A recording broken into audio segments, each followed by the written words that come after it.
الحمد لله رب العالمين والصلاة والسلام على سيد الأنبياء والمرسلين أما بعد فأعوذ بالله من الشيطان الرجيم بسم الله الرحمن الرحيم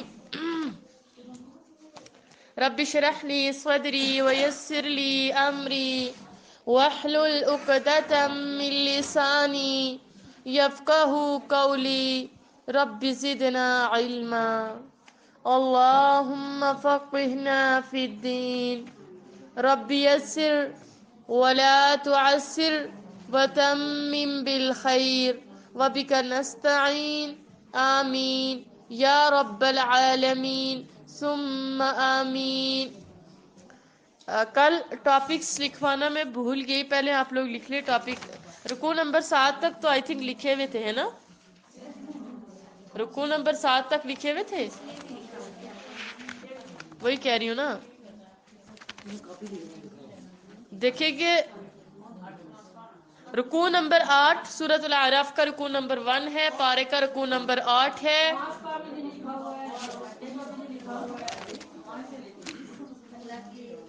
رکوع نمبر 5 ہے اللہ کے حلال اور حرام کی پابندی۔ رکوع نمبر 6 ہے کتاب ہدایت کی پیروی کرنا۔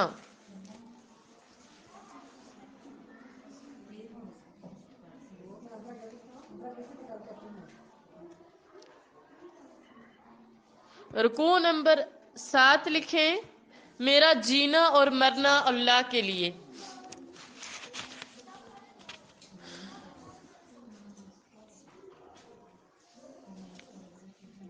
رکوع نمبر 8 ہے اللہ کی کتاب کے ذریعے خبردار کرنا ہے۔ رکوع نمبر 9 ہے گناہوں پر توبہ۔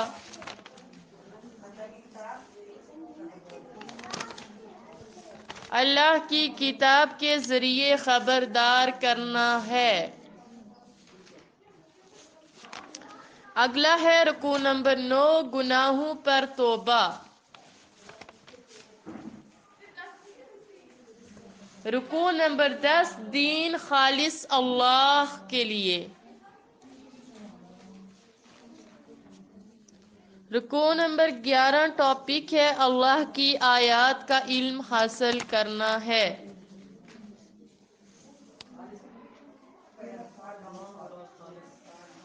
رکوع نمبر 12 ہے ہدایت یافتہ ہونا۔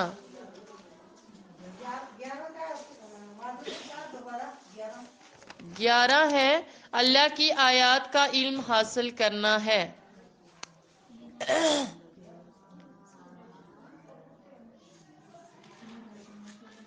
ٹھیک ہو گیا؟ 12 ہے ہدایت یافتہ ہونا۔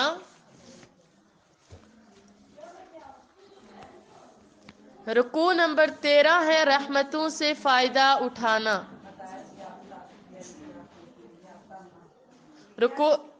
رکوع نمبر 13 ہے رحمتوں سے فائدہ اٹھانا۔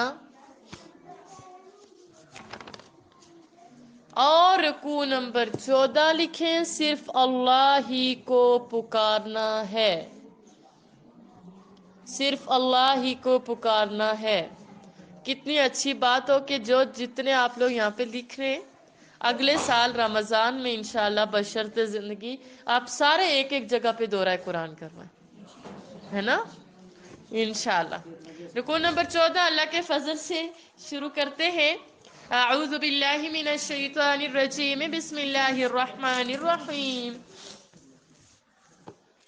ان ربکم اللہ الذی خلق السماوات والارض فی 6 ایام۔ کچھ شک نہیں کہ تمہارا پروردگار اللہ ہی ہے جس نے آسمانوں اور زمین کو 6 دن میں پیدا کیا، پھر عرش پر جا ٹھہرا۔ وہی رات کو دن کا لباس پہناتا ہے۔ عرش ایک دن بتایا تھا میں آپ لوگوں کو کہ وہ اس کے پیچھے دوڑتا چلا آتا ہے۔ دن پہلے آتا ہے، رات پہلے آتی ہے، ٹھیک ہے؟ اور دن کے لیے آتا ہے کہ وہ اس کے پیچھے یعنی رات کے پیچھے دوڑتا چلا آتا ہے۔ اور اسی نے سورج اور چاند اور ستاروں کو پیدا کیا، سب اسی کے حکم کے مطابق کام میں لگے ہوئے ہیں۔ دیکھو سب مخلوق بھی اسی کی ہے۔ اللہ تعالیٰ اپنا تعارف کروا رہے اس آیت میں، فرمایا دیکھو سب مخلوق بھی اسی کی ہے۔ مخلوق کون کون سی ہے؟ انسان، جانور، کیڑے مکوڑے، جنات، غرض کے ہر چیز، زمین اور آسمان بھی ایک مخلوق ہے۔ آپ کو یہ بات بڑی عجیب لگے گی لیکن مخلوق ہے۔ موت اور زندگی بھی ایک مخلوق ہے۔ یہ ساری مخلوق رب العالمین کی ہے۔ اللہ تعالیٰ فرما رہے دیکھو، الا خبردار ہو جاؤ، سب مخلوق بھی اسی کی ہے۔ گھر آپ کا تو حکم پڑوسن آ کے چلاتی ہے؟ آپ کا ہی چلتا ہے نا۔ آپ کے بچوں پہ حکم کس کا چلتا ہے؟ اپنا چلتا ہے نا۔ اللہ فرما رہے دیکھو مخلوق بھی سب اسی کی ہے اور حکم بھی اسی کا ہے۔ سبحان اللہ۔ الا لہ الخلق والامر، دیکھو سب مخلوق اسی کی ہے اور حکم بھی اسی کا۔ اتنا پیارا یہ آیت کا حصہ ہے کہ میرا دل کرتا ہے میں بار بار اس کو پڑھوں۔ اللہ تعالیٰ کتنے خوبصورت انداز سے بتا رہے، مخلوق اسی کی، حکم بھی اسی کا۔ یہ اللہ رب العالمین بڑی برکت والا ہے۔ لوگوں اپنے پروردگار کو پکارو، یا اللہ کیسے؟ فرمایا عاجزی سے اور چپ کے دعائیں مانگا کرو۔ عاجزی اختیار کر لو اپنے اللہ کے سامنے، چپ کے دعائیں مانگا کرو، اللہ سے سرگوشیاں کیا کرو، اللہ سے چلتے پھرتے اٹھتے بیٹھتے باتیں کیا کرو، اپنی پورے دن کی رداد اللہ کو سنایا کرے۔ اللہ کو بتایا کرے کہ اللہ آپ کو پتہ ہے آج میں دورہ قرآن سننے گئی تھی فقط آپ کی رضا کے لیے۔ اللہ پتہ ہے تھکی بھی ہوں، مشکل بھی تھا راستہ، لیکن اللہ تعالیٰ پھر بھی میں گئی ہوں، میں وہاں پہ جا کے بیٹھی بھی تھی، مشکل بھی تھا۔ اللہ تعالیٰ آپ تو راضی ہوئے نا، اللہ تعالیٰ آپ نے قبول تو کیا ہے نا، اللہ تعالیٰ آپ سن تو رہے نا، اللہ تعالیٰ آپ دیکھ تو رہے نا۔ اللہ تعالیٰ کو بڑا پیار آتا ہے۔ فرمایا مجھے پکارو، عاجزی سے پکارو، چپ کے پکارو، وہ حد سے بڑھنے والوں کو دوست نہیں رکھتا۔ اللہم لا تجعلنا من المعتدین، اللہم لا تجعلنا من المعتدین، اللہم لا تجعلنا من المعتدین۔ اور ملک میں اصلاح کے بعد خرابی نہ کرنا، فساد نہ پھیلانا، اور اللہ سے خوف رکھتے ہوئے اور امید رکھ کر دعائیں مانگتے رہنا۔ خوف اور امید سے مانگنا، ڈر بھی ہونا چاہیے، ایسا ہی نہیں کہ انسان بالکل ہی نہ ڈر ہو جائے، اور نا امید بھی نہیں ہونا چاہیے کہ بالکل، کیونکہ نا امید کون ہوا تھا؟ شیطان ہوا تھا، اسی وجہ سے اس کا لقب ابلیس پڑ گیا، یعنی نا امید ہونے والا۔ تو فرمایا نا امید بھی نہیں ہونا اور خوف بھی رکھنا، خوف اور امید کے ساتھ اس سے دعائیں مانگتے رہنا۔ دعائیں بڑا کام کرتی ہیں، سچی بات ہے، دعائیں تقدیر کو بدل دیتی ہیں۔ یہ جملہ تو میں نے اور آپ نے رٹا ہوا ہے، لیکن کبھی اس کا اثر بھی دیکھیں؟ آپ میں سے کون سے وہ لوگ ہیں جو دعوے کے ساتھ کہہ سکتے ہیں کہ ہم جو اللہ سے مانگتے ہیں وہ قبول ہو جاتے ہیں؟ ارسا ماشاءاللہ بہت، پھر میرے لیے بھی دعا کیا کریں، خاص طور پہ نام لے کے۔ آپ کی بھی ساری دعائیں قبول ہوتی ہیں، اور کس کی؟ سب آپ کی بھی ہوتی ہے؟ ماشاءاللہ ماشاءاللہ الحمدللہ۔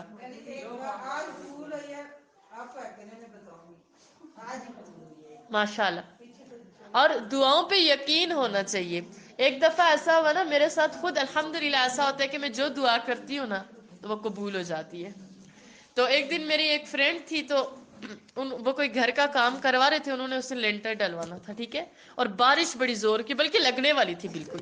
تو مجھے انہوں نے کال کی، کہتی ہے بڑے مان کے ساتھ کہتی رہتی ہو کہ اللہ دعائیں قبول کرتے ہیں، آج مانگو ہمیں، دیکھو کتنی تمہاری دعائیں قبول ہوتی ہیں کہ بارش ہٹ جائے۔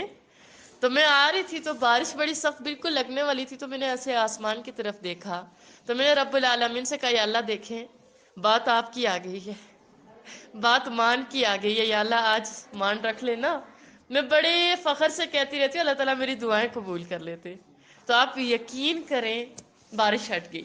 تو میں اس ٹائم نہیں بولی، میں بیزی تھی، میں شام کو کل کے لینٹر پڑ گیا، کہتی ہیں ہاں، میں کہا پتہ چلے اللہ میری دعائیں قبول کرتے ہیں۔ تو یہ بھی ایک بڑا پیار والا رشتہ ہوتا ہے اللہ کے ساتھ۔ اللہ تعالیٰ سے دعائیں کیا کریں، اور پتہ ہے ہم جو کہتے ہیں نا ہماری دعائیں قبول نہیں ہوتی، بات یہ ہوتی ہے کہ ہم نے اللہ سے مانگی ہی نہیں ہوتی۔ مطلب اکثر یہ ہوتا ہے کہ جو ہم دعائیں کر رہے ہوتے ہیں نا، ہمیں خود بھی نہیں پتا ہوتا ہم مانگ کیا رہے ہیں، وہ ایسے رٹی رٹائے. کبھی دل کی گہرائی سے دعا مانگ کے دیکھا کرے، اللہ سے قبول ہوتی ہیں. اور ویسے بھی اگر دعا قبول نہ ہو تو وہ مصیبت کو ٹال دیتی ہے، اور اگر وہ مصیبت کو بھی نہ ٹالے، قبول بھی نہ ہو، تو وہ آخرت کے لیے ذخیرہ ہو جاتی ہے. اور قیامت والے دن انسان یہ تمنا کرے گا کہ کاش میری ایک دعا بھی قبول نہ ہوتی. جب وہ قیامت والے دن ان دعاؤں کا اجر دیکھ لے، تو اس لیے مانگا کرے، بہت زیادہ اللہ سے مانگا کریں، دعائیں مانگا کریں. اور اثرات نظر آتے ہیں، اس میں کوئی شک نہیں ہے. مجھے یاد پڑ رہا ہے ابھی ہمارا ایک مدرسہ تھا، میں اللہ سے دعائیں کیا کرتی تھی، اللہ تعالیٰ ہمارے مدارس میں دن دگنی رات چگنی ترقی عطا کرنا. تو میں جب اب نظر دوڑاتی ہوں تو مجھے واقعی میں یقین، اللہ تعالیٰ واقعی میں آپ بڑی دعائیں قبول کرتے ہیں، سبحان اللہ. تو بہرکیف دعا ہوتا کیا؟ چلے دعا کا ٹاپک آ گیا، تھوڑا سا میں آپ کو یہ بھی بتا دوں. ہمیں دعا کا مطلب ہی نہیں، آپ میں سے کتنے لوگ کو دعا کا مطلب آتا ہے؟ دعا کیا ہوتا ہے؟ دعا کیا ہوتا ہے؟ پکارنا. ماشاء اللہ، دیکھیں نا، دعا کہتے پکارنا. اور کیسے پکارنا؟ تڑپ کے پکارنا، ایسے نہیں پکارنا. ایک ہوتا ہے نا، آپ کا بچہ، آپ کچن میں، تو وہ بچہ آرام سے کہتا ہے ماں جی، کہتے جی بیٹا، آپ اتنے کوئی وہ ٹھیک ہوتے، نارمل ہوتے، بیٹا کہتا ہے اماں جی، اور وہ جیسے تڑپ کے پکارتا ہے نا، آپ بھاگ کے باہر نہیں چاہتے، بیٹا بتاؤ تو صحیح ہوا کیا ہے.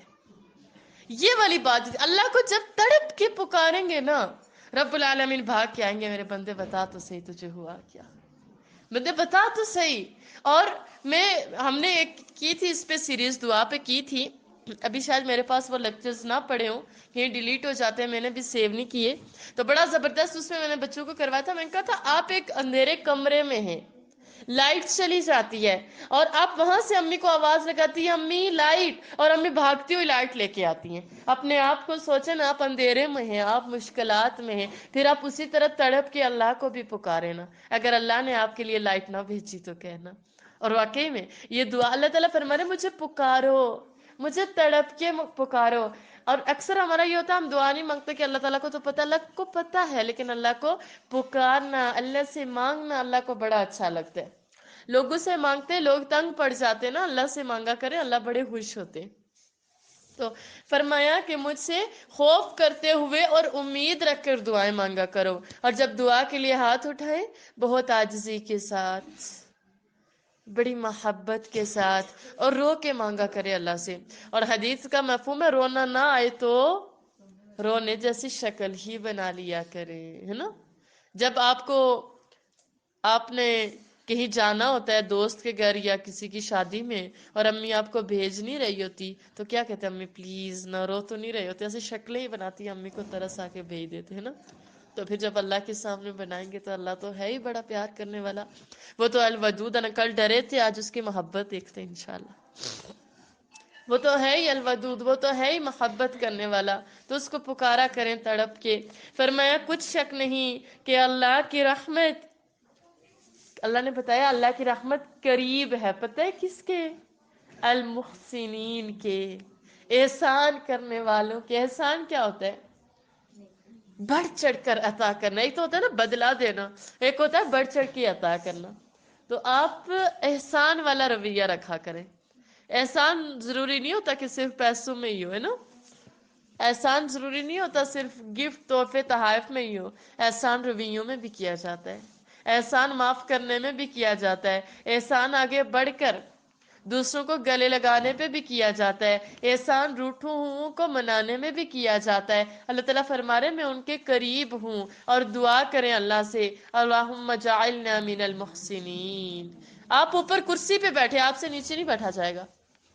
سائقہ بجی آپ کرسی پہ بیٹھے. اللہم جعلنا من المحسنین، اللہم جعلنا من المحسنین. اللہ تعالیٰ فرماتے ہیں کون ہے اللہ، پھر اپنا مزید تعارف اللہ تعالیٰ کو پہچانے. اللہ تعالیٰ مزید اپنا تعارف بیان فرما رہے ہیں، اور وہی تو ہے جو اپنی رحمت سے پہلے ہواؤں کو خوشخبری بنا کر بھیجتا ہے. کل کس کس کو بہت زیادہ گرمی لگی تھی؟ لگی تھی؟ نہیں لگی کل؟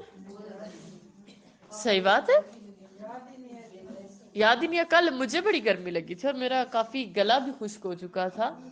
اور میں جب آج صبح میں نے کہا پتہ نہیں آج بھی ویسی ہی دھوپ ہوگی، کیونکہ کل میں زیادہ دھوپ میں بیٹھ بھی گئی اور میرے سر میں بھی کافی درد ہوا، تو میں کہا آج بھی پتہ نہیں ویسے، لیکن جب میں صبح اٹھی نا میں نے موسم دیکھا بڑی خوش ہوئی کہ الحمدللہ۔ تو اللہ تعالیٰ فرماتے ہیں میں اپنی رحمت کو بھیجنے سے پہلے خوشخبری، ہواؤں کو خوشخبری بنا کر بھیجتا ہوں، سبحان اللہ۔ اور ہوائیں خوشخبری لے کر آتی ہیں نا، اور رحمت، بارش، رحمت یعنی کہ بارش، اور بارش تو اللہ کی رحمت ہے، یہاں تک کہ جب وہ بھاری بھاری بادلوں کو اٹھا لاتی ہیں، سبحان اللہ۔ آپ نے سائنس کی کتابوں میں تو بڑے اصول پڑھے ہوں گے، آئے نا ذرا قرآن میں بھی پڑھ کے دیکھتے، اللہ نے کوئی بات نہیں چھوڑی۔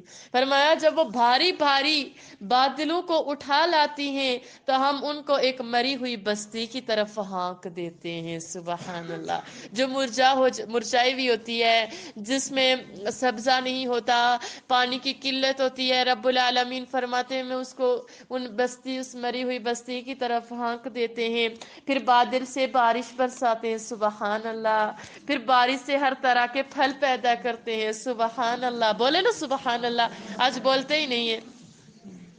اسی طرح ہم مردوں کو زمین سے زندہ کر کے باہر نکالیں گے۔ اللہ تعالیٰ نے جس طرح یہ مثال بیان کی ہے کہ جس طرح ایک زمین مردہ ہو جاتی ہے، پھر میں بارش برساتا ہوں، پھر اس کو زندہ کرتا ہوں، اسی طرح جب تم سارے مر جاؤ گے تو میں اسی طرح مردوں کو بھی قبر سے زندہ کر کے اٹھاؤں گا۔ اب دیکھیں نا، ایک ہوتی ہے زمین مردہ، اور کبھی سوچا دل بھی مردہ ہو جاتے، سنا ہے نا کیا؟ زیادہ ہنسنے سے سنا ہے، دلوں کے مردہ ہونے کی نشانی کیا ہوتی ہے؟ اثر نہیں کرتی ہدایت کی بات، پتہ ہے؟ اور مردہ دلوں کو کیسے زندہ کیا جائے؟ مردہ دلوں کو کیسے زندہ کیا جائے؟ فرمایا زمین زندہ ہوتی ہے بارش سے، تو پتہ یہ چلا کہ مردہ دل بھی توبہ کے آنسو سے زندہ ہوتے ہیں۔ جب جب آنسو اللہ کے خوف سے، اللہ کی یاد سے آپ کی آنکھوں سے گرتے ہوں گے، آپ ضرور محسوس کیجئے گا آپ کے دل میں ایک عجیب سا اطمینان پیدا ہوتا ہے، ایک عجیب سا سکون پیدا ہوتا ہے، اور خاص طور پر جب آپ تہجد کے وقت روتے ہیں، ایسے لگ رہا ہوتا ہے جیسے کائنات پوری میں فقط میں ہوں اور میرا رب ہے، ایسا ہی ہوتا ہے نا؟ اور ایسا ہوتا ہے آپ کے دل میں سکون آنا شروع ہو جاتا ہے، اترنا شروع ہو جاتا ہے۔ جب آپ بہت گناہ کر لیتے ہیں، آپ تھکے ہارے اللہ کے پاس جاتے ہیں، آپ کو رونا آتا ہے، آپ روتے ہیں، پھر اللہ تعالیٰ آپ کو سکنیت عطا کر دیتے ہیں۔ فرمایا یہ آیات اس لیے بیان کی جاتی ہیں، اب رب العالمین فرما رہے یہ آیات اس لیے بیان کی جاتی ہیں، مقصد کیا ہے؟ لعلکم تذکرون، تاکہ تم نصیحت پکڑو۔ اور نصیحت کیا؟ یہی ہم نے سیکھا کہ ہم نے اپنے مردہ دلوں کو بھی توبہ کے آنسوں سے زندہ کرتے رہنا ہے، انشاءاللہ اللہ سے جڑتے رہیں، اللہ کو پکارتے رہیں۔ آگے فرمایا جو زمین پاکیزہ ہے، سبحان اللہ، اس میں سے سبزہ بھی پروردگار کے حکم سے نفیس ہی نکلتا ہے، اچھا نکلتا ہے، اور جو خراب ہے اس میں سے جو کچھ نکلتا ہے ناقص ہوتا ہے۔ سمجھ آئیے؟ سمجھ آئیے؟ نہیں آئی؟ چلے سمجھنے کی کوشش کرتے۔ آپ نے سنا ہوگا کہ ایک ہوتی ہے ہری زمین اور ایک ہوتی ہے بنجر زمین۔ کھیتی کس میں سے اچھی پیدا ہوتی ہے؟ ہری زمین سے نا۔ جو بنجر ہوتی ہے وہ اگر کچھ پیدا بھی کرے گی تو ناقص پیدا کرے گی نا۔ اللہ تعالیٰ فرما رہے جو اچھی زمین ہوتی ہے وہ کھیتی بھی، وہ پھل بھی اچھا اگاتی ہے، اور جو ناقص ہوتی ہے اس کے پھل کی بھی کوئی۔ اب دیکھتے ہیں اس میں میرے اور آپ کے لیے کیا بات ہے۔ ویسے کیا لگتا ہے اس میں کچھ میرے اور آپ کے لیے بھی کوئی پیغام ہوگا؟ جو دل خالص ہوتا ہے، جو دل خالص ہو کے فقط رب العالمین کی رضا کے لیے کام کرتا، پھر اس سے پھل بھی اعلیٰ نکلتے ہیں۔ اور جب صرف باہری خول چڑھایا ہو، نیت دکھاوا ہو، نیت ریاکاری ہو، نیت شہرت ہو، نیت لوگوں میں اچھا بننا ہو، تو وہ زیادہ دیر تک چل نہیں سکتا، اس کا پھل بھی نکارا ہوتا ہے۔ اس آیت سے مجھے اور آپ کو پتا کیا چلا؟ میں نے اور آپ نے اپنی نیتوں کو فقط رب العالمین کے لیے خالص کرنا ہے۔ ہم کوئی بھی کام کریں اس میں رضا صرف اور صرف رب العالمین کی ہونی چاہیے۔ باقی سارے رنگ کچے ہیں، اتر جاتے ہیں، پکا رنگ صرف رب العالمین کا ہے، صبغت اللہ ہے۔ اللہ کرے میں اور آپ اس رنگ میں رنگ جائیں۔ ہم کیوں بیٹھتے ہیں؟ کہیں اس لیے تو نہیں بیٹھتے تاکہ میں کہہ سکوں میں نے قرآن مکمل کیا، تاکہ میں سند لے سکوں میں نے دورہ قرآن کیا، تاکہ ایک بات وہ روزہ گزارنے کے لیے آگے نہیں۔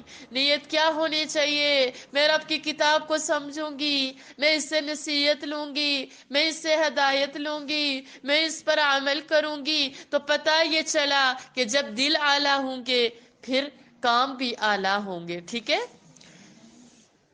اب اللہ تعالیٰ فرما رہے کذالک نصرف الآیات لقوم یشکرون، اسی طرح ہم آیتوں کو شکر گزار لوگوں کے لیے پھیر پھیر کر بیان کرتے ہیں۔ پھیر پھیر کر آیات کا بیان کرنا فرمایا شکر گزار لوگوں کے لیے۔ جو شکر کرنے والا ہوتا ہے نا بندہ، وہ چھوٹی سی چیز پہ بھی قناعت کر لیتا ہے، ٹھیک ہے؟ اور جو شکر کرنے والا نہیں نہ ہوتا، اس کے پاس آپ مال کا ڈھیر لگا دیں، اسے پھر بھی ناشکری کرنی ہوتی ہے۔ تو اس لیے ہر وقت شکر کرنے والے بنے۔ الحمدللہ الحمدللہ، کوئی بات نہیں، ایک چپاتی بھی ہو تو کام چل جاتا ہے نا، جب مل بیٹھ کے کھا لیں تو، کہ نہیں چلتا؟ چلتا ہے۔ اور اگر دلوں میں حسد ہو، بغض ہو، تو بے شک آپ کے پاس 10 چپاتیاں بھی ہوں، کام نہیں بنتا۔ دیکھیں، جب آپ کو نا اللہ کی معرفت نصیب ہو جاتی ہے، اللہ کی محبت نصیب ہو جاتی ہے، پھر یہ جو ظاہری چیزیں ہوتی ہیں ان میں آپ نہیں سکون ڈھونڈتے۔ ہمارے پاس بے شمار قصے پڑے ہیں، بے شمار کہانیاں پڑی ہیں۔ حضرت عمر بن عبدالعزیز رحمۃ اللہ علیہ کے بارے میں آتا ہے، عمر ثانی ان کو کہا جاتا ہے، یعنی دوسرا عمر، اور ان کی حکومت تقریباً آدھے بر صغیر پر تھی، بہت بڑے بادشاہ تھے۔ ان کے دوران ان کی جب بادشاہت تھی، جب یہ امیر المؤمنین تھے، تو آپ یقین کریں مسلمانوں کی خوشحالی کا دور تھا، اور لوگ زکوٰۃ لے کر پھرا کرتے تھے۔ کوئی ہے زکوٰۃ لینے والا؟ کوئی نہیں ملا کرتا تھا، سب دینے والے ہوتے تھے۔ غربت بالکل نہیں تھی، سب بڑی خوشحالی والی زندگی گزار رہے تھے۔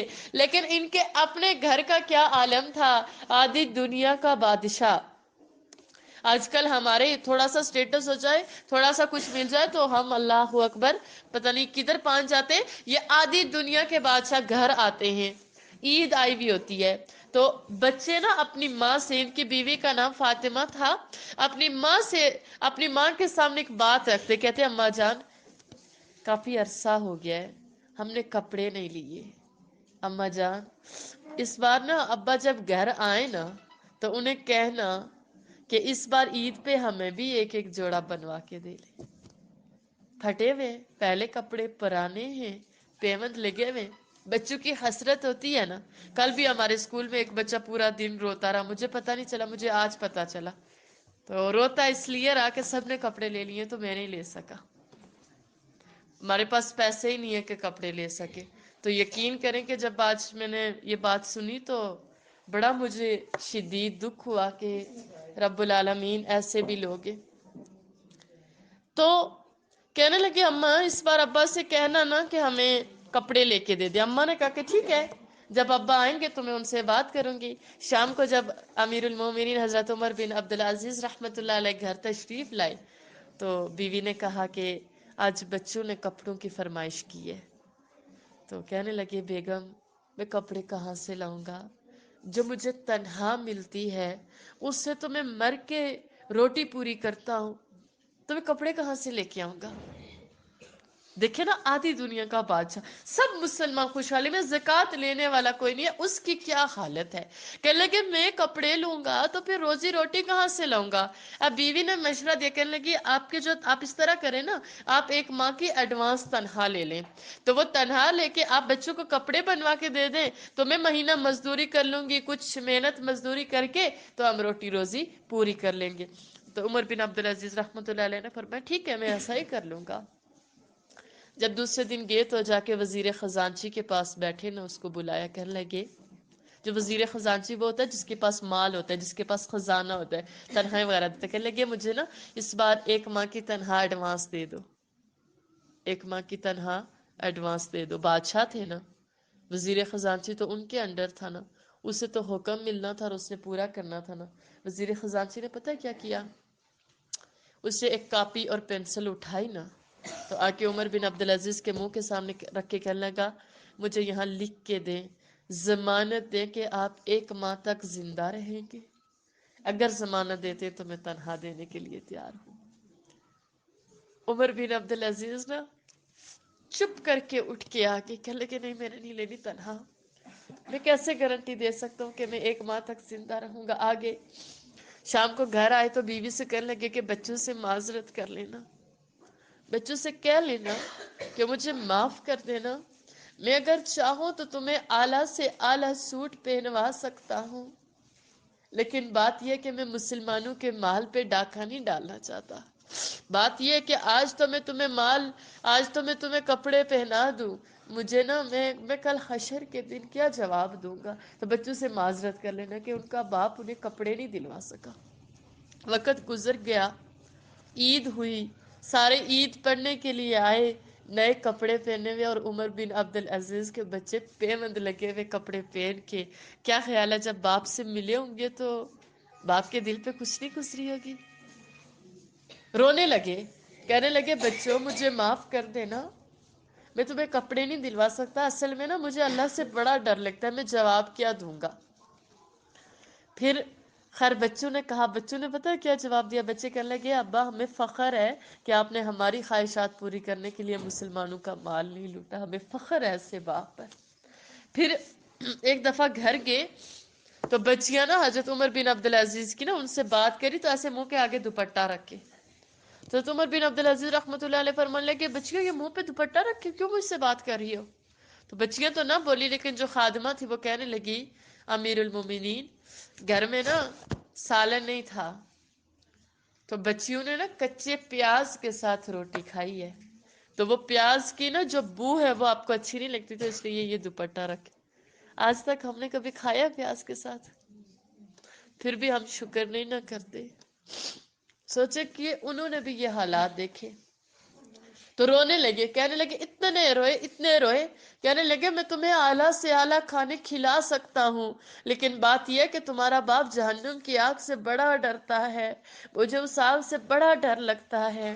اور پھر جب ان کو زہر دیا گیا تو جب ان کی موت کا وقت آیا تو بڑے بیمار ہو گئے، تو سارے لوگ بڑا دیکھنے کے لیے آئے، بڑی عیادت کے لیے سارے۔ تو عمر بن عبدالعزیز رحمۃ اللہ علیہ کو نا جو کپڑے پہنائے ہوئے نا وہ بڑے میلے کچیلے اور گندے سے، تو ان کی جو بیوی تھی فاطمہ، ان کے بھائی آئے، انہوں نے دیکھا، انہوں نے اپنی بہن کو سائڈ پہ بلایا، کہنے لگی بہن بات یہ ہے فاطمہ دیکھو سب لوگ آتے ہیں ان کو دیکھنے کے لیے، تو تم نے یہ کیسے کپڑے پہنائے ہوئے، اس طرح کا نا کپڑے بدلوا دینا ٹھیک ہے؟ تو بہن کہنے لگی ٹھیک ہے جی بھائی میں بدلوا دوں گی۔ تو دوسرے دن وہ بھائی پھر آیا نا تو عمر بن عبدالعزیز نے وہی کپڑے پہنے ہوئے، تو انہیں بڑا غصہ آیا، پھر سائڈ پہ بلایا نا بہن کو، بلا کہ نہیں میں تمہیں سمجھ نہیں آتی ہے، میں تمہیں کل کہا تھا کہ کپڑے بدلوا دینا۔ تو بہن رونے لگے، کہنے لگے بھائی پہناؤں کہاں سے، تھا ہی ایک جوڑا جو انہوں نے پہنا ہوا اور لاؤں کہاں سے کہ چینج کرواؤں۔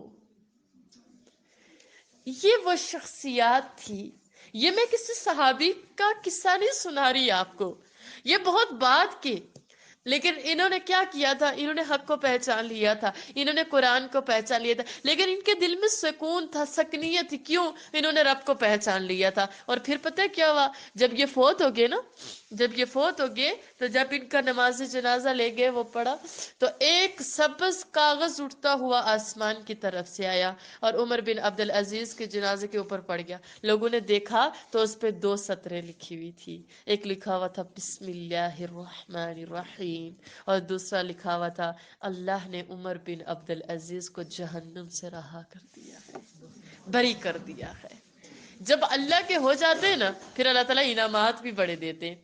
تو بات یہ ہے کہ میں اور آپ کیا کریں، اللہ تعالیٰ کے بن جائیں، اس کے لیے اپنے آپ کو جھکا دیں، اپنے مردہ دلوں کی پرواہ کریں کہ میرا دل کہیں نہ مردہ ہو جائے۔ یہ آیات میرے اور آپ کے لیے اللہ نے فرمایا میں یہ ان کے لیے بیان کرتا ہوں جو شکر گزار ہوتے ہیں. انہوں نے فائقے کاٹ کے بھی شکر ادا کیا.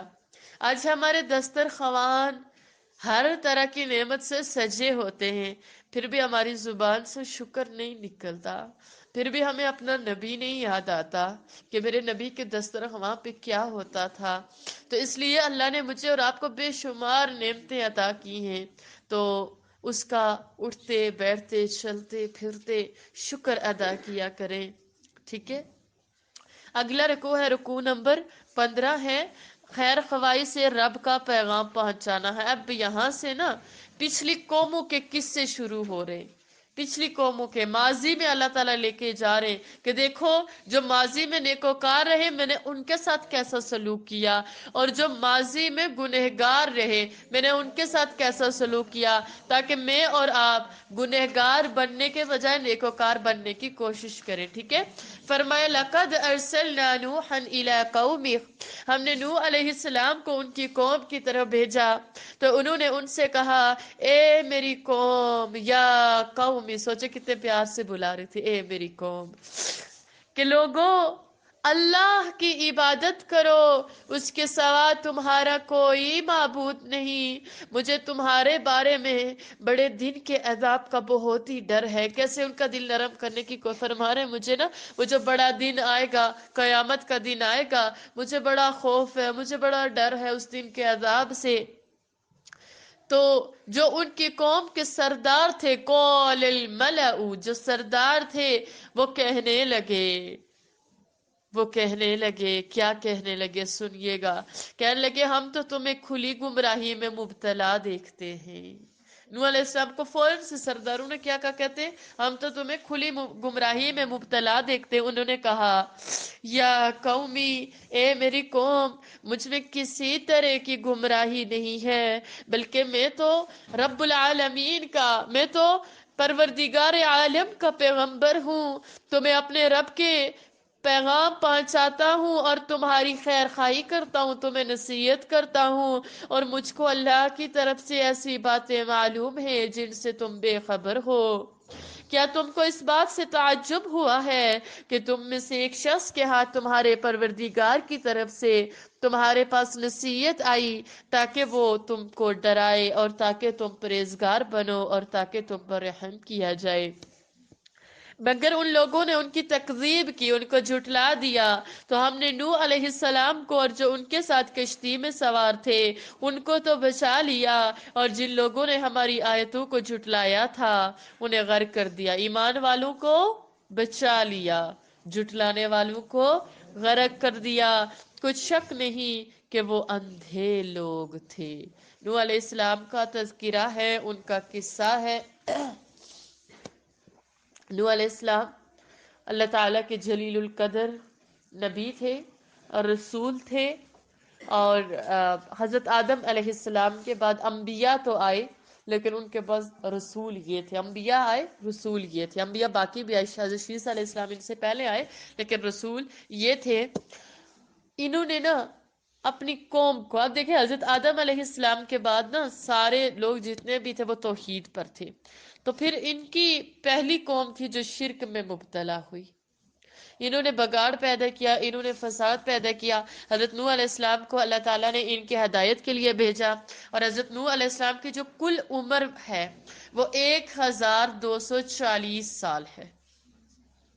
عمر 1240 سال، جس میں سے 950 سال یہ مسلسل لوگوں کو اللہ کی طرف بلاتے رہی. آپ تصور کریں 950 سال میں اور آپ کسی کو 9 بار بلا دیں تو بلاتے ہی نہیں ہے 9 بار، ہم تو ایک بار کہہ کے تھک جاتے ہیں. 950 سال، لیکن انہوں نے ان کی کوئی بات نہ مانی.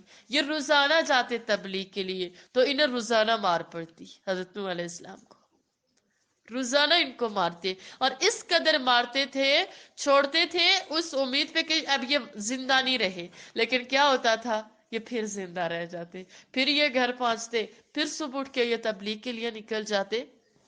بڑی تکالیف انہوں نے کاٹی، 950 سال۔ آپ سوچیں کس قدر تکلیف دہ بات تھی۔ جب ان کی قوم نے ان کی بات نہ سنی تو پھر انہوں نے اللہ سے دعا کی۔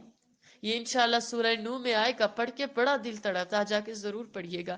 انہوں نے جب اللہ سے فریاد کی نا بڑی عاجزی کے ساتھ، فرمان لگے اللہ تعالیٰ میں نے اس قوم کو بلایا، چپ کے بھی بلایا، زور سے بھی بلایا، رات کو بھی بلایا، دن کو بھی بلایا، لیکن انہوں نے نہ مانا۔ تو جب انہوں نے بات نہ مانی، پھر انہوں نے اللہ تعالیٰ سے دعا کی، تو اللہ تعالیٰ نے نوح علیہ السلام کو حکم دیا کہ آپ کشتی بنائیں، کشتی تیار کریں۔ تو جب یہ کشتی کو تیار کرنے لگے نا، تو کافر جب ان کے پاس سے گزرتے تو بڑے ہنسا کرتے، کہتے تھے ادھر کون سی بارش ہوگی، کون سا پانی آئے گا کہ نوح آپ اس میں کشتی چلائیں گے؟ تو یہ چپ کر جاتے، کہتے اچھا پتہ چلے گا خود ہی۔ جب کشتی تیار ہو گئی تو یہ 950 سال میں صرف 80 یا 85 بندوں نے تقریباً اسلام قبول کیا، مسلمان ہوئے ان کے ساتھ 950 سال میں۔ آج ہم کہتے ہیں لوگ ہماری مانتے نہیں ہیں، آتے نہیں ہیں، آتے نہیں ہیں، کوششیں کرنی پڑتی ہیں، اور اللہ تعالیٰ تعداد تھوڑی دیکھتا ہے۔ اللہ تعالیٰ نے تو آپ کی کوشش دیکھی ہے۔ آپ صبح گھر سے نکلے لوگوں کو دین کی طرف بلانے کے لیے، آپ جس کے پاس جا رہے سب کو کہا، دوسرے دن آپ آئے تو ایک بندہ بھی نہیں آیا۔ اب کیا آپ کو بالکل ثواب نہیں ملے گا؟ نہیں، آپ کو تو اجر لکھا جا چکا ہے، آپ کو تو ثواب مل چکا ہے، آپ کے تو درجات بلند ہو چکے۔ کوئی آئے نہ آئے اس سے آپ کو فرق نہیں پڑنا چاہیے، رب العالمین کوشش دیکھتے۔ تو جب خیر انہوں نے کشتی بنائی، اللہ تعالیٰ نے فرمایا کہ اس کشتی میں ایمان والوں کو بھی شامل کر دے۔ پتہ یہ چلا کہ جب آپ ایمان والے ہیں تو اللہ بچا لیتے ہیں۔ اللہ نے ایمان والوں سے بھی کہا کہ ان کو بھی، پھر ہر ایک چیز کا ایک جوڑا بھی تیار کرو۔ نوح علیہ السلام نے جب بٹھا دیا سب کو، تو پھر اللہ نے آسمان کو حکم دیا پانی برساؤ۔ آسمان نے پانی برسانا شروع کر دیا۔ اللہ نے زمین کو حکم دیا پانی نکالو، زمین سے پانی نکلنا شروع۔ تندور سے کبھی پانی نکلے؟ تندور سے بھی نکلا پانی، پوری زمین بھر دی گئی، سیلاب آ گیا، طوفان آ گیا، وہ کافر وہ حیران ہو گئی، یہ ہو کیا رہا ہے سارا۔ کشتی چلنے لگی، اللہ نے بچا دیا۔ نوح علیہ السلام کا بیٹا بھی، وہ بھی اسلام کی طرف نہیں آیا تھا۔ انہوں نے کشتی میں بیٹھ کے، وہ ایک پہاڑ پہ کھڑا تھا، اس کو بڑا پکارا کہ آ جاؤ بیٹے میرے ساتھ سوار ہو جاؤ، ڈوب جاؤ گے۔ بیٹا کہنے لگا نہیں نہیں، جب پانی آئے گا تو میں اس اوپر والے پہاڑ پہ چلا جاؤں گا۔ تو نہیں مانی اس نے بات، وہ بھی غرق ہوا، سارے غرق ہو گئے، تباہ ہو گئے، دنیا سے شرک کا خاتمہ ہو گیا، پیچھے ایمان والے ہی بچے۔ اور پھر یکم محرم الحرام کو جا کے نوح علیہ السلام کی کشتی جودی پہاڑ پہ رکی۔ پھر اللہ تعالیٰ نے زمین کو حکم دیا اپنا پانی واپس لو، آسمان کو دیا ایک خوشگوار۔ تو بہر کیا، انہوں نے نہیں مانا، اللہ نے ان کو غرق کر دیا۔ آج میری اور آپ کا جہاں تک تعلق ہے، اگر ہم اللہ کے بن کے چلیں گے تو انشاءاللہ رب العالمین ہمیں بھی بچا لیں گے۔ اور صرف خود ہی نہیں، ہم نے دوسروں کے لیے بھی کوشش کرنا ہے، ہم نے اپنے ساتھ ساتھ دوسروں کے لیے بھی درد رکھنا ہے۔ اگلا جو واقعہ ہے رکوع نمبر 16 میں، وہ ہے ٹاپک لکھے دیانتداری سے رب کا پیغام پہنچانا ہے۔ فرمایا وَإِلَىٰ عَادٍ أَخَاهُمْ هُودًا، اور اسی طرح قوم عاد کی طرف ان کے بھائی ہود کو بھیجا کہ انہوں نے کہا کہ بھائیو اللہ ہی کی عبادت کرو، اس کے سوا تمہارا کوئی معبود نہیں، کیا تم ڈرتے نہیں؟ ان سے سوال کرنے لگے افلا تتقون، کیا تم ڈرتے نہیں؟ آج بھی سوال کیا جائے آپ کو ڈر نہیں لگتا تو کیا کہتے، جب آئے گی قیامت دیکھا جائے گا، جو سب کے ساتھ ہونی ہے وہ ہو جائے گی، دیکھ لیں گے کیا ہوتا ہے، ابھی تو ہم نے مستیاں کرنی ہے۔ پھر ان کی بھی قوم کے سرداروں نے کہا، قول الملأ، سرداروں نے کہا جو کافر تھے، کیا کہنے لگے کہ تم ہمیں بے وقوف نظر آتے ہو اور ہم تمہیں جھوٹا خیال کرتے، اور سچی یہی بات ہے کہ جو حق کا پیغام لے کر اٹھتا ہے تو ظاہر سی بات ہے جو ہمارے معاشرے کے اسلام کے خلاف غلط رسم و رواج ہوتے ہیں ان پہ چوٹ پڑتی ہے، تو وہ بندہ اچھا کس کو لگتا ہے، وہ عقل مند کس کو لگتا ہے؟ لگتے آج کل ہمیں وہ لوگ عقل مند جو دین کی طرف بلاتے نہیں لگتے۔ تو وہ بھی کہنے لگے کہ آپ تو ہمیں بے وقوف نظر آتے ہیں، بے وقوف نظر آتے ہیں اور ہم تو آپ کو جھوٹا خیال کرتے ہیں۔ انہوں نے کہا، کیا کہنے لگے، یا قومی، اے میری قوم، مجھ میں بے وقوفی کی کوئی بات نہیں ہے، بلکہ میں رب العالمین کا پیغمبر ہوں، میں تمہیں اللہ کے پیغام پہنچاتا ہوں اور میں تمہارا امانت دار خیر خواہ ہوں، میں تمہارا واقعی میں تمہاری خیر چاہنے والا ہوں، میں تم سے مخلص ہوں۔ کیا تم کو اس بات سے تعجب ہوا ہے کہ تم میں سے ایک شخص کے ہاتھ تمہارے پروردگار کی طرف سے تمہارے پاس نصیحت آئی تاکہ وہ تمہیں ڈرائے؟ اور یاد تو کرو جب اس نے تم کو قوم نوح کے بعد سردار بنایا، اب ان کو یاد کروا رہے کہ قوم نوح جب وہ تباہ ہو گئی، پھر اس کے بعد تمہیں سردار بنایا گیا اور تمہیں پھیلاؤ زیادہ دیا، بس اللہ کی نعمتوں کو یاد کرو کہ نجات حاصل کرو۔ وہ کہنے لگے، کیا تم ہمارے پاس اس لیے آئے ہو کہ ہم اکیلے اللہ ہی کی عبادت کریں؟ اب کہنے لگے حضرت ہود علیہ السلام کو، کیا تم اس لیے آئے ہو کہ ہم سارے باقی بتوں کو چھوڑ کے کیا صرف اکیلے اللہ کی عبادت کریں، اور جن کو ہمارے باپ دادا پوچھتے چلے آئے ہیں ان کو چھوڑ دیں؟ تو اگر سچے ہو تو جس چیز سے ہمیں ڈراتے اس سے لے آؤ۔ کہنے لگے ان کی قوم کے لوگ کہ اگر واقعی میں آپ سچے ہیں تو پھر وہ جس عذاب سے ڈرانے لے آئے نا، رکھا ہوا کہاں پہ ہے؟ خود علیہ السلام نے کہا کہ تمہارے پروردگار کی طرف سے تم پر عذاب اور غضب کا نازل ہونا مقرر ہو چکا ہے۔ کیا تم مجھ سے ایسے ناموں کے بارے میں جھگڑتے ہو جو تم نے اور تمہارے باپ دادا نے اپنی طرف سے رکھ لیے، یعنی بتوں کے جن کی اللہ نے کوئی سند نازل نہیں کی؟ تو تم بھی انتظار کرو، میں بھی تمہارے ساتھ انتظار کرتا ہوں۔ اللہ تعالیٰ نے پھر ان کو عذاب بھیجا ان پہ۔ اللہ نے فرمایا پھر ہم نے خود کو اور جو لوگ ان کے ساتھ تھے یعنی ایمان والے تھے ان کو نجات بخشی، اور جنہوں نے ہماری آیتوں کو جھٹلایا تھا ان کی جڑ کاٹ دی، ان کو تباہ کر دیا، برباد کر دیا، اور وہ ایمان والے تھے ہی نہیں۔ اللہم لا تجعلنا منہم، اللہم اجعلنا من المؤمنین، اللہم اجعلنا من المؤمنین، اللہم اجعلنا من المؤمنین۔ اگلا واقعہ رکوع نمبر 17، ٹاپک لکھے انسانوں کو رب کی دعوت دینا ہے۔ یہ تقریباً سیم ہی واقعات ہیں۔ اللہ نے فرمایا وَإِلَىٰ ثَمُودَ أَخَاهُمْ صَالِحًا، اور قوم سمود کی طرف ان کے بھائی صالح علیہ السلام کو بھیجا۔ تو صالح علیہ السلام نے کہا کہ اے قوم، اللہ ہی کی عبادت کرو، اس کے سوا تمہارا کوئی معبود نہیں۔ دیکھتے جائیے گا ہر نبی کا ایک ہی پیغام ہے، توحید کا۔ میں تمہارے تمہارے پروردگار کی طرف سے ایک معجزہ تمہارے پاس تمہارے پروردگار کی طرف سے ایک معجزہ آ چکا ہے، یعنی یہی اللہ کی اونٹنی تمہارے لیے معجزہ ہے، تو اسے آزاد چھوڑ دو۔ اصل میں بات یہ تھی نا کہ ان کی جو قوم تھی نا، ان کو جب یہ توحید کی طرف بلاتے تو انہوں نے کہا کہ آپ ہمیں کوئی معجزہ بھی تو دیں۔ تو پھر اللہ تعالیٰ نے نا ایک پہاڑ سے اونٹنی کو پیدا کیا اور اس کا نام رکھا گیا ناقۃ اللہ، اللہ کی اونٹنی۔ نام رکھنے کا شوق ہے نا، پھر جس کا اللہ رکھے، ناقۃ اللہ، اللہ کی اونٹنی۔ تو پھر اس کے لیے انہوں نے یہ کہا تھا کہ وہ جو پانی تھا تو باریاں مقرر ہوئی، تو ان کو صالح علیہ السلام نے سمجھایا کہ بھائی ایک دن نا یہ اونٹنی پانی پیے گی، دوسرے دن آپ کے باقی جانور، تو جو اس کے ساتھ آپ نے چھیڑنا نہیں ہے، ٹھیک ہے، ورنہ آپ تباہ ہو جائیں گے، اس کو کوئی نقصان نہیں پہنچانی، اللہ کی طرف سے ہے۔ تو اب کیا ہوا، جب انشاءاللہ تفسیر آئے گی انشاءاللہ آپ کو مزید ڈیٹیل میں بتاؤں گی۔ تو اب کہنے لگے یعنی یہ اللہ کی اونٹنی تمہارے لیے معجزہ ہے تو اسے آزاد چھوڑ دو، کہ اللہ کی زمین میں چرتی پھرے، اور تم اسے بری نیت سے ہاتھ بھی نہ لگانا، ورنہ تمہیں دردناک عذاب پکڑ لے گا۔ اور یاد تو کرو جب اس نے تم کو قوم عاد کے بعد سردار بنایا، قوم عاد تباہ ہو چکی، پھر قوم سمود آئی، ان کو سرداری ملی۔ پہلے قوم نوح تباہ ہوئی تو پھر ان کی جگہ سرداری ملی قوم عاد کو، قوم عاد تباہ ہوئی تو سرداری ملی قوم سمود کو۔ فرمایا سردار بنایا اور زمین پر آباد کیا کہ نرم زمین سے مٹی لے لے کر محل تعمیر کرتے ہو اور پہاڑوں کو تراش تراش کر گھر بناتے ہو۔ یہ بڑے طاقتور تھے، یہ جو ان کی قوم تھی نا، یہ بڑے یہ پہاڑوں کو تراش تراش کے، بڑے بڑے پہاڑ، اور یہ ان کو تراش کے ان پہاڑوں میں یہ بڑے بڑے محل تعمیر کیا کرتے تھے۔ آپ یہ ہمارے پہاڑوں کو نہ تصور میں کیجئے گا، وہ بڑے بڑے پہاڑ ہیں، شاید جو لوگ دیکھ کے آئے ان کو پتا، وہ کوثر آنٹی سے پوچھے، یہ دیکھ کے آئے بھی ہیں۔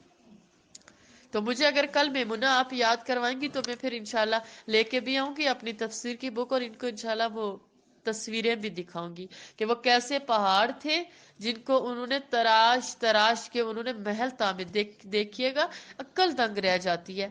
تو ان کو اللہ تعالیٰ نے بڑی صلاحیتیں دی. اللہ تعالیٰ اب وہ بتا رہے کہ پس اللہ کی نعمتوں کو یاد کرو اور زمین میں فساد نہ کرتے پھرو. پھر ان کے بھی قوم کے سرداروں نے کہا قول الملأ، تو ان کی قوم میں سردار لوگ جو غرور کرتے تھے، جو تکبر کرتے تھے غریب لوگوں سے، جو ان میں سے ایمان لے آئے تھے، کہنے لگے بھلا تم یقین کرتے ہو کہ صالح اپنی پروردگار کی طرف سے بھیجے گئے؟ غریب ایمان لے آئے تھے نا، تو اب جو بڑے بڑے سردار تھے نا وہ ان کو بہکانے لگے کیا تم یقین کرتے ہو؟ کیا واقعی میں تمہیں لگتا ہے کہ صالح علیہ السلام سچے ہیں؟ تو وہ کہنے لگے ہاں، جو چیز وہ دے کر بھیجے گئے ہیں ہم اس پر بلا شبہ ایمان رکھتے ہیں. تو سرداران مغرور کہنے لگے، جو غرور کرنے والے بڑے سردار تھے وہ کہنے لگے کہ جس چیز پر تم ایمان لائے ہو ہم تو اس کو نہیں مانتے. آخر انہوں نے اونٹنی کی کونچوں کو کاٹ ڈالا، پھر اس کو نقصان دے دیا جو صالح علیہ السلام نے ان کو منع کیا تھا، اور اپنے پروردگار کے حکم سے سرکشی کی اور کہنے لگے کہ صالح جس چیز سے تم ہمیں ڈراتے تھے اگر تم اللہ کے پیغمبر ہو تو اسے ہم پر لے آؤ. انہوں نے خود پھر عذاب مانگا تو ان کو بھونچال نے آ پکڑا اور وہ اپنے گھروں میں اوندے پڑے رہ گئے. زلزلہ آیا اور سب تباہ. ایک وہ بڑی بڑی طاقتیں، وہ جو پہاڑ تراشا کرتے تھے کہاں گئے، اللہ کے سامنے بے بس ہو گئے، تباہ ہو گئے. پھر صالح علیہ السلام ان سے نا امید ہو کر پھرے. اللہ اکبر.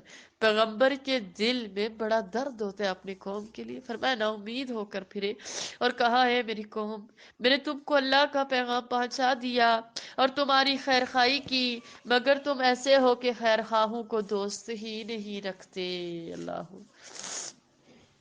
اگلا جو قصہ شروع ہو رہا ہے وہ لوط علیہ السلام کا ہے، اور اسی طرح جب ہم نے لوط علیہ السلام کو پیغمبر بنا کر بھیجا تو اس وقت انہوں نے اپنی قوم سے کہا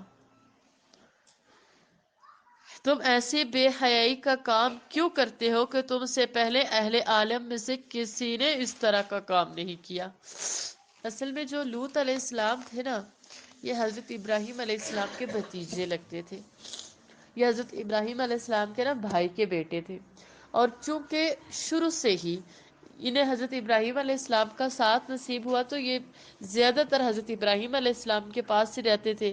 ان کی تربیت خود حضرت ابراہیم علیہ السلام نے کی، تو یہ بچپن میں پھر ایمان لے کر آگے تھے حضرت ابراہیم علیہ السلام پر، تو بڑے نیک تھے. تو جب حضرت ابراہیم علیہ السلام عراق کو چھوڑ کے آئے تھے تو لوط علیہ السلام بھی ساتھ میں آگے تھے. پھر اللہ تعالیٰ نے ان کو بھی نبوت بخشی. تو یہ ایک بستی صدوم اس کا نام تھا، اس کی طرف یہ نبی بنا کر بھیجے گئے، جس کو آج کل کے دور میں جارڈن یا اردن کہا جاتا ہے. ٹھیک ہے، اس کی طرف یہ گئے حضرت لوط علیہ السلام. تو وہاں کی جو قوم تھی نا وہ بڑے برے کام کرتی تھی. وہ کیا کرتی تھی کہ وہ مرد کے ساتھ زنا کرتا تھا، اور اس لیے اس برائی کو لواطت کہا جاتا ہے. ٹھیک ہے، تو یہ گئے اور انہوں نے ان سے سوال کیا کہ تم ایسے بے حیائی کا کام کیوں کرتے ہو، کہ میں نے تو پوری دنیا میں کبھی کسی کو ایسے کرتے ہوئے نہیں دیکھا. کیونکہ انہوں نے بڑا ایریا پھرا تھا نا حضرت ابراہیم علیہ السلام کے ساتھ، عراق سے شام، پھر شام سے فلسطین، فلسطین سے مصر، تو انہوں نے کبھی کسی کو ایسا کام کرتے ہوئے نہیں دیکھا. تو انہوں نے ان سے سوال کیا، تو یعنی کہنے لگے نفسانی خواہش پورا کرنے کے لیے عورتوں کو چھوڑ کر لڑکوں پر گرتے ہو، حقیقت یہ ہے کہ تم لوگ تو حد سے نکل جانے والے ہو. اب جب انہوں نے یہ بات کہی تو اب انہوں نے کیا جواب دیا، انہیں یہ بالکل بھی اچھے نہیں لگے. کہنے لگے تو ان سے اس کا جواب کچھ نہ بن پڑا، اور بولے تو یہ بولے، یعنی ان کو جواب تو کوئی نہ ملا، لیکن کہنے لگے کہ ان لوگوں کو یعنی لوط اور ان کے گھر والوں کو اپنے گاؤں سے نکال دو، اپنی اس بستی سے نکال دو، کہ یہ لوگ پاک بننا چاہتے. کہنے لگے انہم اناس یتطہرون، کہ یہ لوگ بڑے پاک بنتے. آج کل ہم بھی اگر کوئی آپ کو منع کر دے کہ آپ یہ برائی کا کام نہ کریں تو کیا کہتے اس سے؟ تو زیادہ نیک نہ بن گئے نا، تو بہت اسلامی نہیں ہے بننی، بہت اسلامی نہیں ہے بننی، تو بہت اسلامی نہیں ہے. چلو ٹھیک ہے، آج سے کرنے دا، آج سے بازش. ٹھیک ہے، تو انہوں نے بھی کوئی تانا دیا، انہوں نے بھی طنز کیا. کہنے لگے تم تو بڑے پاک باز بنتے ہو، بڑے پاک بنتے ہو، تو نکل جاؤ یہاں سے. اب انشاءاللہ ہم آگے بھی پڑھیں گے اگر موقع ملا تو. یہ نا بڑے تنگ پڑ گئے. اب یہ ان کو بڑا تنگ کیا کرتے تھے حضرت لوط علیہ السلام کو. ہوتا یہ تھا کہ ان کے گھر میں اگر کوئی مہمان آ جاتا، کوئی لڑکے آ جاتے، تو وہ سارے ان کے پاس آ جاتے اور کہتے کہ لوط ان کو ہمارے حوالے کیجئے. تو پھر کتنا مشکل ہوتا تھا، یہ اتنے شرمندہ ہوتے تھے. اب ان کی جو بیوی تھی نا وہ خود تو بے حیا کا کام نہیں کرتی تھی، لیکن وہ ان کافر لوگوں کا ساتھ دیا کرتی تھی. ساتھ ایسے دیتی تھی کہ جب کوئی ان کے گھر میں مہمان آ جاتے تو یہ کافروں کو خبر کیا کرتی تھی کہ آج مہمان آئے ہوئے، آج لڑکے آئے ہوئے. تو اگر رات ہوتی تھی تو دھواں کر لیا کرتی تھی، اور جو کافر ہوتے تھے وہ دھوئیں سے پہچان کے پہنچ جایا سوری رات ہوتی تھی تو چراغ جلا لیا کرتی تھی، اور دن ہوتا تھا تو دھواں. تو وہ پہچان کے تو وہ سارے آ جاتے اور لوط علیہ السلام سے کہتے کہ ان کو ہمارے حوالے کرو. اس کے اندر یہ والی برائی تھی. اب ادھر سے ایسا ہوا کہ فرشتے آئے، اللہ تعالیٰ نے فرشتوں کو بھیجا کہ جائیں، جا کے ان کو تباہ کر کے آئیں. ایک تو ان کو تباہی کے لیے بھیجا اور دوسرا خوشخبری سنانے کے لیے. خوشخبری کس کو سنانے کے لیے بھیجا؟ حضرت ابراہیم علیہ السلام کو. حضرت ابراہیم علیہ السلام کے پاس فرشتے آئے انسانوں کی شکل میں، تو انہوں نے سوچا کہ مہمان آئے تو انشاءاللہ آگے پڑھیں گے. انہوں نے فوراً اٹھے اور وہ بچڑے کو ذبح کیا اور وہ پورا ہی بھون کے ان کے سامنے رکھ لیا. فرشتے تو کھانے پینے سے پاک ہوتے، تو انہوں نے کھانے کی طرف ہاتھ نہیں کیا. تو وہ بڑے پریشان ہو گئے، کہنے لگے شاید کھانے کی طرف ہاتھ نہیں کرے تو پتہ نہیں امن کی بات ہے کیا. تو کہنے لگے آپ ڈرے نہیں، ہم تو اللہ کے بھیجے ہوئے آپ کو خوشخبری سنانے کے لیے آئے. وہیں پہ حضرت سارہ علیہ السلام بھی کھڑی تھی، تو کہنے لگے ہم آپ کو آپ کے بیٹے اسحاق کی خوشخبری سنانے آئے، یہ جو ان کے دوسرے بیٹے تھے. ٹھیک ہے، تو جو حضرت سارہ علیہ السلام تھی نا وہاں پہ کھڑی تھی، تو وہ بڑی شرما گئی، کہنے کہ مجھے کیسی اولاد ہو سکتی ہے، اب تو میں بوڑھی ہو چکی ہوں. تو پھر کہنے لگے کہ جو اللہ تعالیٰ چاہتے وہی. تو اب حضرت ابراہیم علیہ السلام نے ان فرشتوں سے سوال کیا کہ آپ کا اگلا کون سا کام ہے اور کیا کرنا چاہتے؟ کہنے لگے اب ہم جا رہے لوط علیہ السلام کی طرف، ان کی قوم کو تباہ کرنے کے لیے. تو حضرت ابراہیم علیہ السلام نے پھر پوچھا کہ لوط کا کیا ہوگا؟ تو کہنے لگے کہ ان کو تو ہم بچا لیں گے، ان کو تو اللہ نے بچا لینا ہے. اب یہ وہاں سے آئے لوط علیہ السلام کے گھر. تو اب لوط علیہ السلام بڑے پریشان ہو گئے کہ یہ میرے پاس آئے، کیونکہ مردوں کی شکل میں گئے تھے کہ ابھی وہ سارے آئیں گے تو میں بڑا شرمندہ ہو جاؤں گا. تو یہ کہنے لگے کہ لوط آپ پریشان نہ ہو، رات کو آپ اس طرح کریں کہ خود بھی اور جو آپ کے ساتھ ایمان والے ہیں یہ سارے آپ یہاں سے نکل کے چلے جائیں، آپ یہاں سے نکل کے چلے جائیں، اور آپ نے پیچھے مڑ کے دیکھنا نہیں ہے. کیونکہ پیچھے جو ان کی قوم کا حال بننے جا رہا تھا نا، اللہ نے فرمایا پیچھے مڑ کے نہیں دیکھنا. تو جب یہ چلے گئے نا تو اللہ تعالیٰ نے ان پہ پتھروں کی بارش برسائی، اور ہر بندے کو وہ نام لکھا ہوا پتھر لگا کرتا تھا، اور اس قدر سخت تھا، اس قدر زیادہ کہ کہتے کہ جب ان پہ پتھروں کی بارش برسنا شروع ہوئی اور وہ گرم پتھر ان کو لگے، اس کے بعد جبریل علیہ السلام نے ان کو اپنے پروں پہ اٹھایا اور اٹھا کے ان کو اتنی بلندی پر لے گئے کہ یہ پہلے آسمان کے ساتھ، اور وہاں پہ جا کے وہ انہوں نے فرشتوں کی تسبیح سنی اور فرشتوں نے ان کی چیخ و پکار سنی، اور وہاں سے ان کو پٹخ کے مارا تو زمین پر، اور یہ اس قدر گہرائی میں چلے گئے، اس قدر گہرائی میں چلے گئے کہ پانی ان کے اوپر آ گیا، اور یہ ادھر وہاں پہ یہ تباہ ہو گئے. اور کہا جاتا ہے کہ وہاں پہ ابھی بھی وہ یعنی سمندر ہے، اور اس کو بحر لوت اور بحر میت بھی کہا جاتا ہے، یعنی مردوں کا وہ سمندر ہے. اور اس پہ آج کل بھی اب وہ اتنا گہرا ہے، اس قدر گہرا ہے کہ اس پانی میں آج تک کوئی مینڈک، کوئی مچھلی، کوئی جانور وہاں پہ نہیں رہ سکتا. یعنی اس قدر وہ ان پر تباہی آئی اور یہ وہاں پر تباہ ہوئے. اللہ نے فرمایا فَأَنْجَيْنَاهُ، تو ہم نے ان کو اور ان کے گھر والوں کو بچا لیا، مگر ان کی بیوی نہ بچی. ان کی بیوی بھی تباہ ہو چکی تھی کہ وہ پیچھے رہنے والوں میں تھی، اور ہم نے ان پر پتھروں کی بارش برسائی. سو دیکھ لو، اللہ تعالیٰ مجھے اور آپ کو بتا رہے ہیں، سو دیکھ لو کہ گنہگاروں کا کیسا انجام ہوا.